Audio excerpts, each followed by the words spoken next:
Graça e paz a todos, sejam bem-vindos para mais um momento de reflexão na Palavra de Deus. Quero chamar a sua atenção para o livro de Hebreus, capítulo 12. Hebreus 12, versículo 14 em diante. Segui a paz com todos os homens e a santidade, sem a qual nenhum homem verá o Senhor. Procedendo diligentemente para que nenhum homem fique de fora da graça de Deus, e para que nenhuma raiz de amargura que, brotando, vos perturbe, e por ela muitos sejam contaminados. E não haja algum fornicário ou pessoa profana, como Esaú, que por um bocado de alimento vendeu o seu direito de primogenitura. Porque bem sabeis que, posteriormente, querendo ele ainda herdar a bênção, foi rejeitado, porque não achou espaço para arrependimento, embora tivesse buscado cuidadosamente entre lágrimas.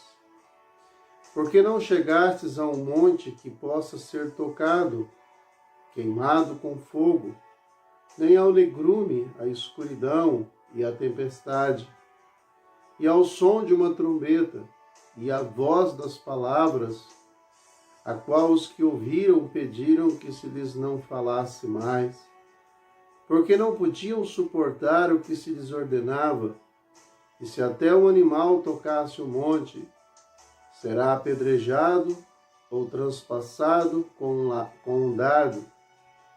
E tão terrível era a visão que Moisés disse: tenho pavor e tremo.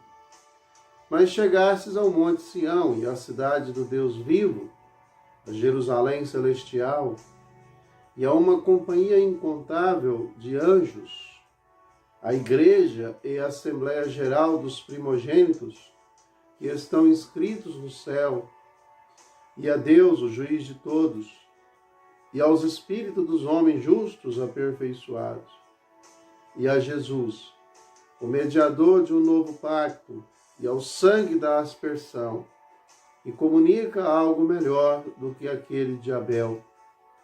Vede que não rejeiteis ao que fala, porque se aqueles que rejeitaram o que na terra lhes falava não escaparam, muito menos nós escaparemos se nos desviarmos daquele que nos fala lá de cima, nos céus, a voz do qual moveu a terra, mas agora prometeu, dizendo: ainda uma vez sacudirei não apenas a terra, mas também o céu. E esta palavra, ainda uma vez mais, significa a remoção das coisas móveis, como as coisas que são criadas, para as coisas que são imóveis permaneçam. Portanto, tendo recebido um reino que não pode ser removido, retenhamos a graça, pela qual podemos servir a Deus de forma aceitável, com reverência e temor divino, porque o nosso Deus é um fogo consumidor. Que Deus nos abençoe mais uma vez, através da sua palavra, que tem o poder de nos abençoar, tem o poder de transformar nossas vidas. Muito bem, meus irmãos.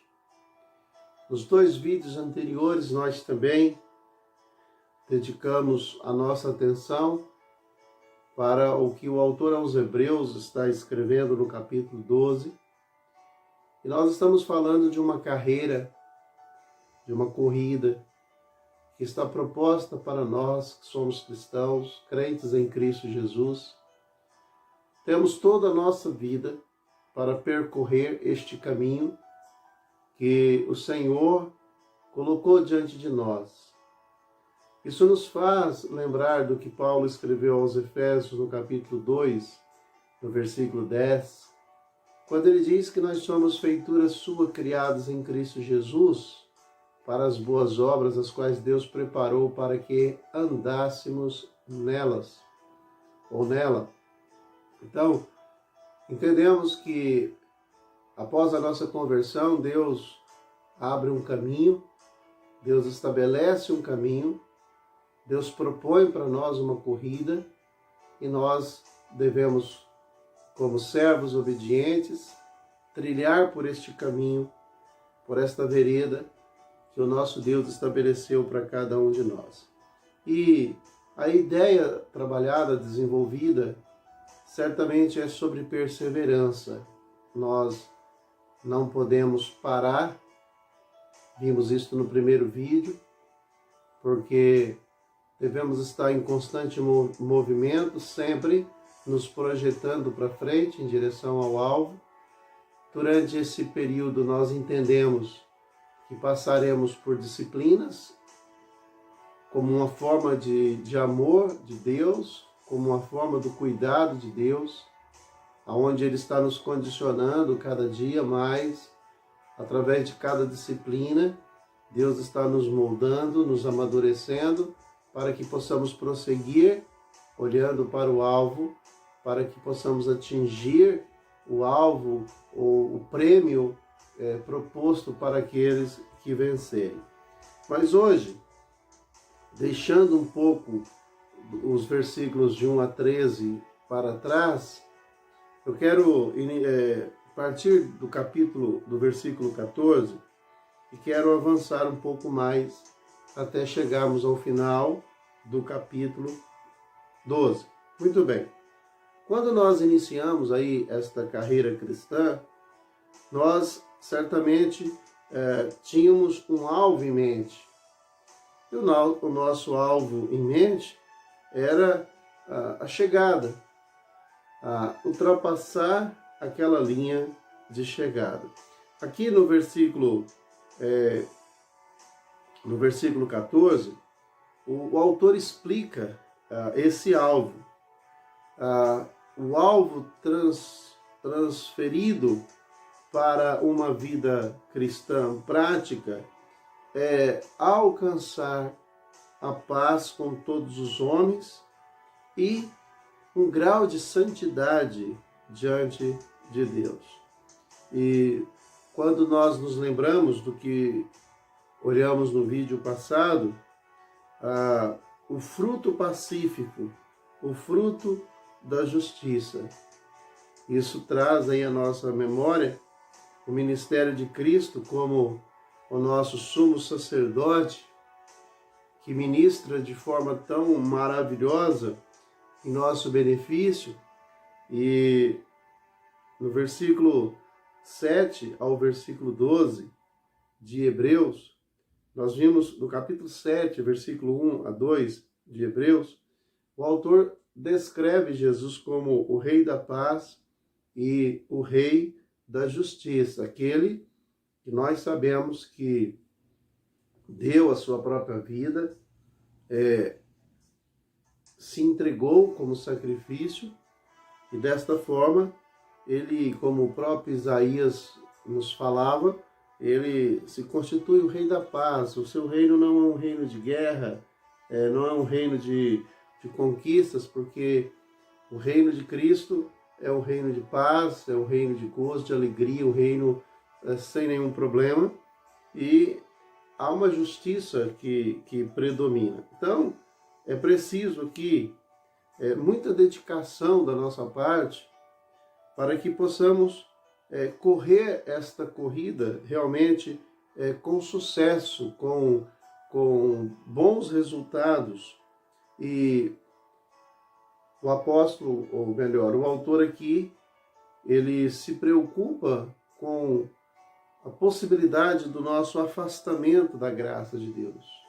Então, o conselho, a orientação é para que nós não nos afastemos da graça de Deus.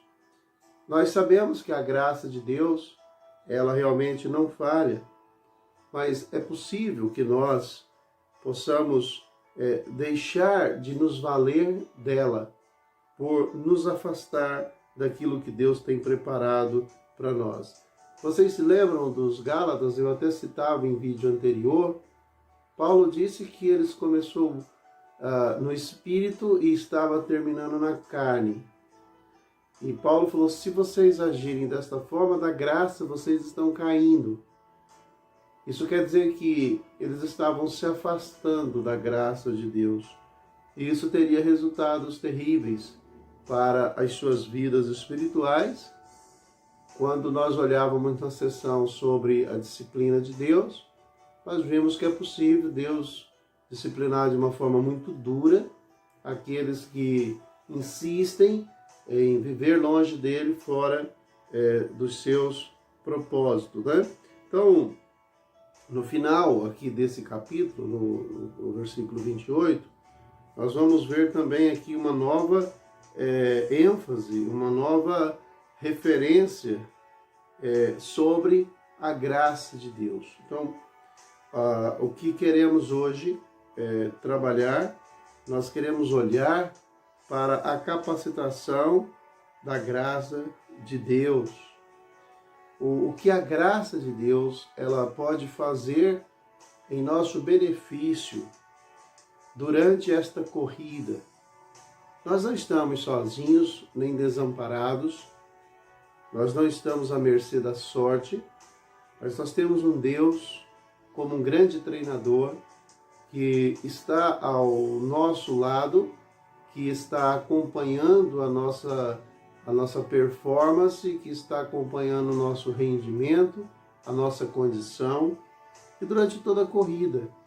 Ele é aquele que torce por nós, ele é aquele que nos incentiva, ele é aquele que está nos atraindo, nos mostrando o prêmio, para que jamais venhamos desistir, desanimar, voltar atrás, mas que possamos querer sempre progredir, seguir em direção ao alvo, né? Então, aqui nós somos incentivados a depender dessa graça maravilhosa de Deus e não conseguiríamos jamais terminar esta corrida se nós não dependêssemos da graça capacitadora de Deus. E para isso, nós gostaríamos de olhar para 3 direções propostas aqui também no nosso texto. Do versículo 15 ao 17, nós somos incentivados a olhar para trás. Nesse ponto, nós precisamos olhar para trás. E o objetivo de olharmos para trás aqui, o autor sugere que olhemos para trás para ver um exemplo negativo. Ele chama a nossa atenção para Esaú. Esaú se constitui aqui um exemplo negativo que o autor quer que nós olhemos para ele, para que possamos, ao lembrarmos, ao termos o conhecimento do que aconteceu com Esaú, nós também possamos pautar nossas decisões, possamos olhar para exemplos não apenas positivos, mas também negativos, para que possamos fazer as escolhas certas, tomar as decisões corretas, né? O Esaú aqui, citado pelo autor, ele não agiu segundo a graça de Deus. Ele se afastou da graça de Deus, vivendo meio que de uma forma independente. Esaú é chamado aqui, irmãos, como um profano, aquele que vive para o mundo, que não vive para fazer a vontade de Deus. Nós talvez poderíamos dizer que o Esaú aqui, esse profano, ele fosse aquele que estava vivendo fora de tempo, estivesse vivendo fora do propósito de Deus, estivesse vivendo desconectado e não pertencendo ao nosso Deus. O texto fala que Esaú, ele desprezou a sua primogenitura, vendeu o seu direito de primogenitura para o seu irmão Jacó. E ele vendeu por um preço muito barato. Ele trocou por um prato de lentilhas, uma refeição, porque estava com fome. E, embora fosse um grande caçador, Com o que nós entendemos é que o Esaú ele não está valorizando. Conecte isso com a graça. Esaú tinha tido o privilégio de ser o filho mais velho, direito à porção dobrada de herança, direito à bênção especial do pai. Isso tinha um valor muito grande para eles. Mas para Esaú isso não estava valendo nada. Muitos crentes hoje desprezam a graça de Deus. Recebem uma posição tão especial como filhos de Deus, escolhidos em Cristo Jesus, herdeiros de uma graça eterna, mas vivem como se fossem filhos do mundo, como se não pertencessem a Deus, como se estivessem vivendo fora de tempo, fora de propósito. Assim viveu Esaú e foi chamado de profano. E é interessante, irmãos, que como ele perdeu aí o seu direito de primogenitura, quem assume essa posição é Jacó. E Esaú, passado um tempo, se arrependeu de ter jogado fora a sua primogenitura, e a Bíblia fala que ele voltou atrás com lágrimas, ele tentou reaver, mas isso já não era possível mais. Um choro tarde, um arrependimento tarde. Muitos crentes hoje estão desperdiçando suas vidas, o seu tempo, com coisas do mundo, servem a propósitos do mundo e têm deixado de fazer as coisas para Deus, que são as coisas mais importantes.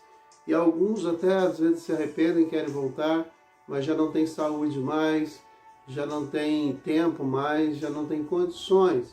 E aí se torna como Esaú, que não consegue reaver a sua bênção especial. Por mais que ele tenha buscado com lágrimas, ele não conseguiu aquilo que agora tanto queria. O pecado, como o de Esaú, nos privam da graça capacitadora de Deus. Faltava ali em Esaú uma diligência espiritual. Parece que teve amargura contra os outros, né? Parece que uma raiz de amargura estava brotando no seu coração. Houve também da parte dele imoralidade sexual. Ele parte para uma vida libertina e uma vida em função do mundo. Uma vida para ceder e atender aos prazeres do mundo. Muitos pensam que o Esaú aqui, por ser chamado de profano, poderia ser uma pessoa que estivesse blasfemando, que fosse obsceno. Não. Até onde temos informação, Esaú era uma boa pessoa, era uma pessoa simpática, era um bom caçador, amava o seu pai e provavelmente teria teria dado um bom servo de Deus caso não tivesse desprezado a graça de Deus. Mas, então, ele não se interessou pelas coisas de Deus. Como muitos crentes hoje, que teria tudo para dar certo. São pessoas que nós olhamos assim e falamos, nossa, tem tudo para ser um cristão excelente, tem tudo para produzir muita glória para Deus. Mas, infelizmente, se afastam, desprezam a graça capacitadora e servem aos propósitos do mundo e nunca se tornarão um canal de bênção nas mãos de Deus. Então, lembre-se disso. A graça de Deus, ela não falha, mas nós podemos deixar de depender dessa graça. E o Esaú aqui, quando o autor nos manda olhar para trás, para olhar o exemplo negativo de Esaú, certamente é uma advertência para que não vivamos em função das coisas que não têm tanta importância como as coisas de Deus. Mateus 16, 33, a Bíblia diz, ou 6,33, a Bíblia diz, buscar em primeiro lugar o reino de Deus e a sua justiça, e todas as demais coisas vos serão acrescentada. Então, a graça capacitadora, a graça não falha, mas muitas vezes nós podemos nos afastar dela. Primeiro exemplo, primeira direção que precisamos olhar, olhe para trás, olhe para o exemplo negativo de Esaú, que desprezou a graça de Deus. Do versículo 18 ao versículo 24, nós somos orientados a olhar para o alto. Precisamos ver a glória da cidade celestial, a cidade futura. Precisamos ver o que nos espera. Precisamos ver, irmãos, com os olhos da fé, esse lugar lindo, maravilhoso, onde nós vamos estar com Deus. Então, o autor aqui, ele faz um contraste. Ele usa a montanha ou o Monte Sinai, com algumas peculiaridades, e depois ele fala sobre o Monte Sião. Vamos atentar um pouquinho. O Monte Sinai foi onde Moisés recebeu as leis. O Monte Sião é o lugar onde representa a nova aliança em Cristo. O Monte Sinai, ele era tão carregado de suspense, tão cheio de pavor, quando Deus estava ali para entregar as leis para Moisés. O povo todo ali estava aterrorizado, assustados ao ouvirem a voz de Deus. Até o próprio Moisés, o autor disse que ele temeu e ele tremeu. O monte estava demarcado de uma forma que até se um animal ultrapassasse aquela linha, ele seria morto. E isso tudo, obviamente, porque Deus queria que eles entendessem a seriedade da lei, a santidade, a importância da presença de Deus.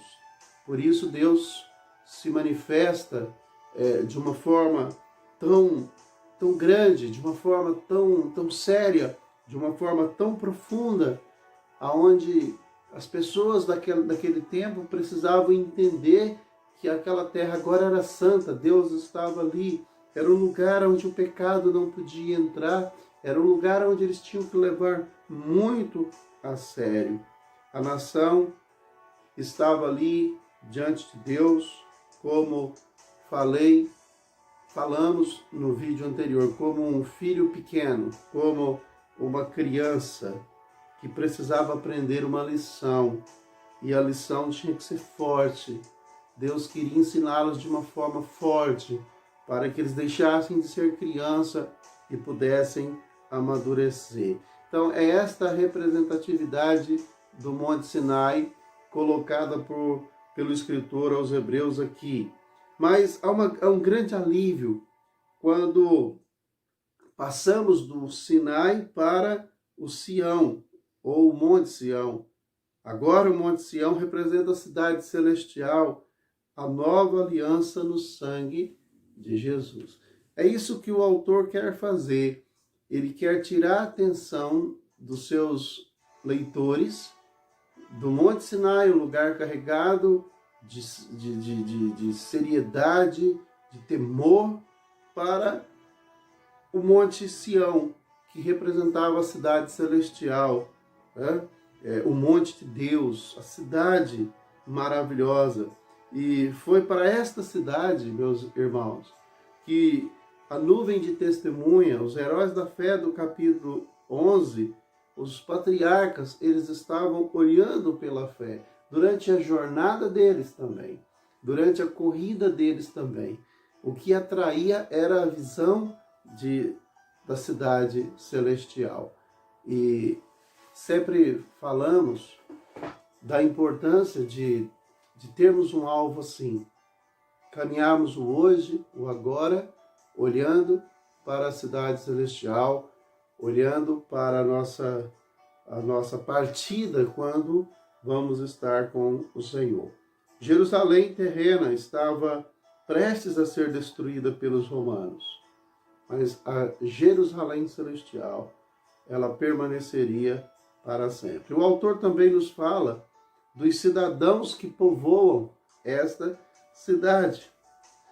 esse trecho pode ser um pouco difícil de entender, mas usando um pouco da lógica e usando um pouco também de todo o contexto, nós poderíamos dizer que ali inúmeros anjos de Deus estarão, a igreja de Cristo estará também, a nação de Israel não poderia deixar de estar ali, e ali também estará o nosso Deus, estará o seu Filho, o Espírito Santo.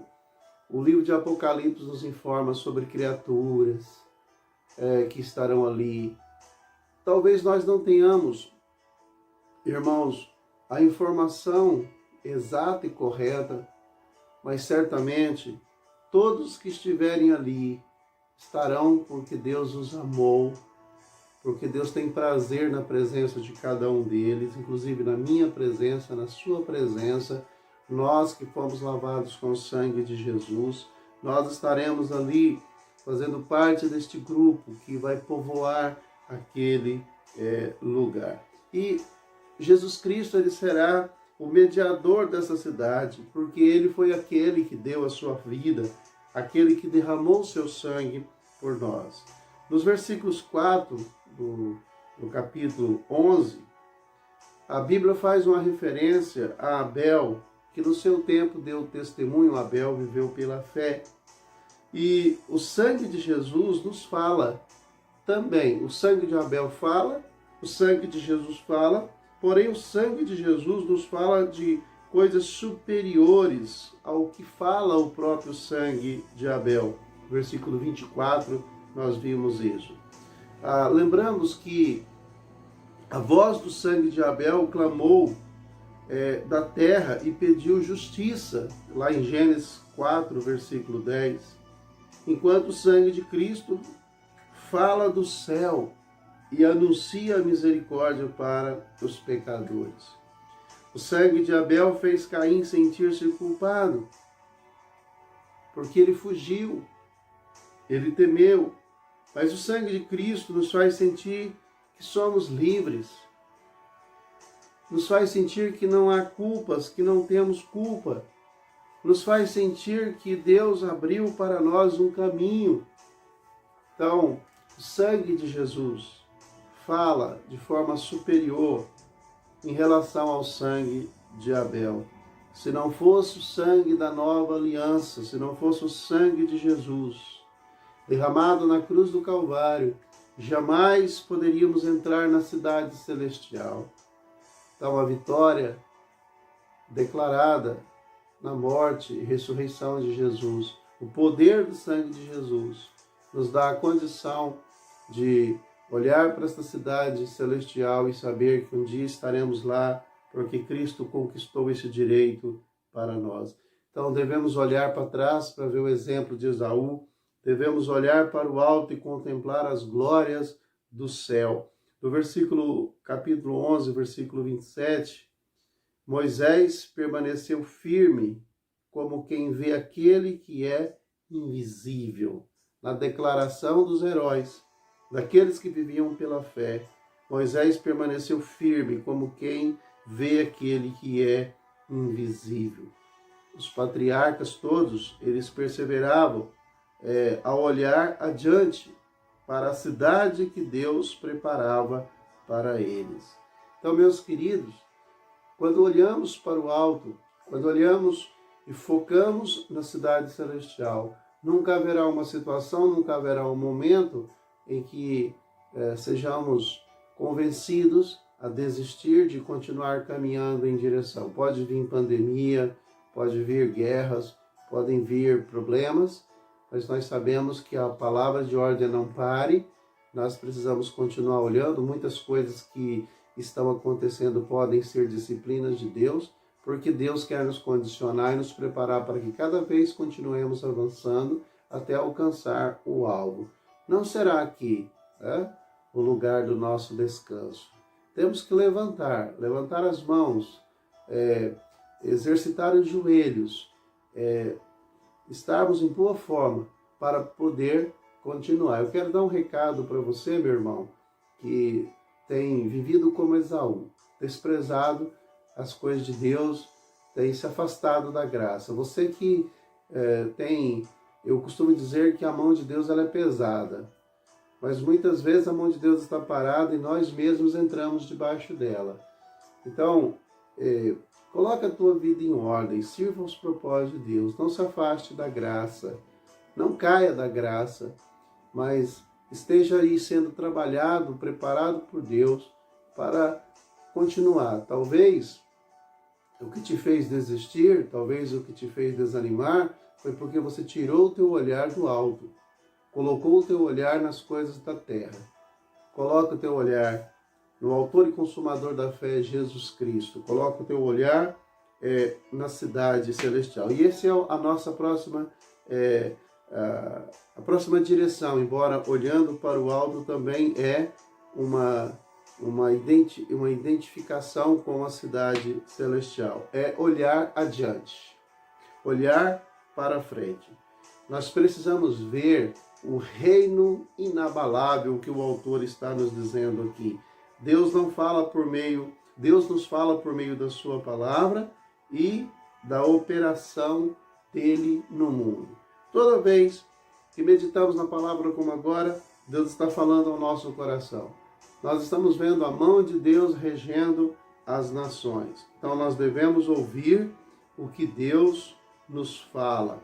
E quando nós ouvimos, nós vamos sentir o desejo de obedecer. Porém, quando não ouvimos aquilo que Deus nos fala, nós somos julgados por Ele, como também os israelitas foram julgados e sofreram muito. Deus está falando ao mundo nesses dias de pandemia. Deus está sacudindo o mundo. Ele usa lá o termo de sacudir a terra e sacudir o céu. E a ideia é que quando se sacode alguma coisa, aquilo que não está tão preso acaba caindo. Então, se você não estiver muito agarrado, se você não estiver muito fixado, se você não estiver muito preso na graça, você cai. Deus está sacudindo o mundo, Deus está sacudindo a terra. E nós estamos vendo isso através desta pandemia. Nós estamos vendo isso através de todas as coisas que Deus tem operado e permitido, como algumas pragas, como temos visto recentemente. Deus quer nos mostrar que tudo aqui é frágil, tudo aqui é passageiro, tudo aqui é fraco. E Deus quer abalar, Deus quer derrubar todas as estruturas terrenas. Não haverá uma estrutura terrena que vai permanecer de pé ou firmada, porque nada se firma diante de Deus. Então, meus queridos, não te estribes do teu próprio entendimento, como disse Salomão, mas deposite a tua confiança em Deus, se apoie em Deus, descanse no Senhor. Nós precisamos, segundo o conselho de Jesus, nós precisamos construir sobre a rocha e não sobre a areia. Se construirmos nossa casa sobre a rocha, nossa casa será uma casa que resiste a qualquer tempestade. E à medida que o dia da volta de Jesus, irmãos, ela está se aproximando, as coisas aqui na terra só vão ficar pior, como um funil, e cada vez se estreita mais, cada vez ficando mais difícil. Não coloque a tua esperança no mundo. Não espere um mundo maravilhoso. As profecias nos dizem que as coisas só vão piorar, cada vez piorando. As coisas não pioram para nós que somos filhos de Deus, porque somos capacitados pela graça e dependemos da graça. Deus cuida de nós como a menina dos seus olhos. Por isso você não deve se afastar da graça de Deus.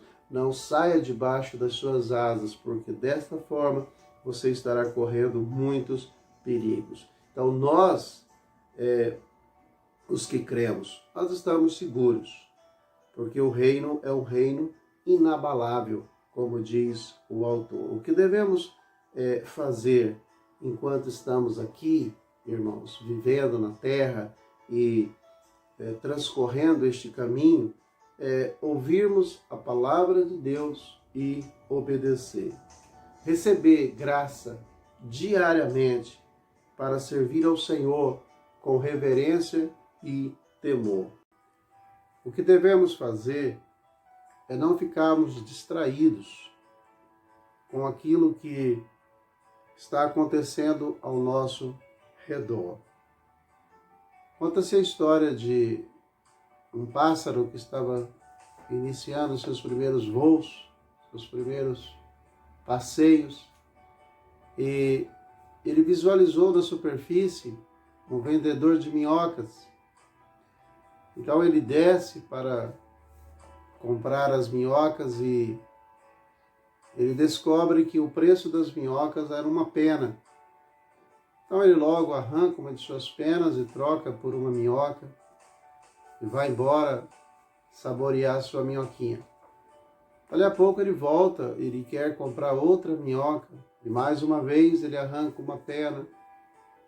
E ele vai fazendo isso, ele vai repetindo isso porque as minhocas são saborosas e ele, pequeno, faminto, mas ele não percebe que à medida que ele vai trocando suas penas pelas minhocas, ele também está trocando a sua liberdade pela escravidão. Ele que era livre para voar, para fazer o que queria, estava perdendo sua liberdade. E quando chega o momento, quando ele descobre que ao arrancar mais uma de suas penas para trocar por uma outra minhoca, ele já não conseguia mais levantar voo. E ali no chão se tornou uma presa e foi destruído. É assim que muitos crentes estão fazendo. Estão se afastando da graça de Deus, estão trocando sua liberdade por escravidão. Estão deixando de vir à igreja, estão deixando de orar, estão deixando de ler a Bíblia, estão deixando de servir o Senhor para ficar em casa assistindo séries, para ficar fazendo passeios, para ficar fazendo uma série de coisas que estão lhe dando prazer, porém tirando sua liberdade. Então nós realmente não podemos ficar distraídos com estas coisas. Não há tempo para isso. A Bíblia fala que aquele que lança a mão do arado não pode olhar para os lados, para trás. Ele precisa olhar para frente. Precisamos continuar correndo com perseverança esta corrida, aguardando a volta de Jesus nas nuvens. Lembre-se, Deus, Ele é o nosso Pai e Ele nos ama e nos dá da sua graça capacitadora para vivermos a vida cristã. Não estamos sozinhos. Jesus disse: eis que estarei convosco todos os dias, até a consumação dos séculos. Quem não tem Deus não tem esperança. Mas nós temos um Deus em quem podemos confiar, um Deus em quem podemos esperar. Estamos totalmente seguros. Espero que estas 3 meditações tenham sido de grande proveito para o seu crescimento espiritual. Que você realmente possa não parar, que você aprenda na disciplina, se fortaleça, se amadureça e continue olhando para o alvo certo e tenha motivações para caminhar em direção a este alvo. Que Deus te abençoe, fique com Deus, fiquem em paz.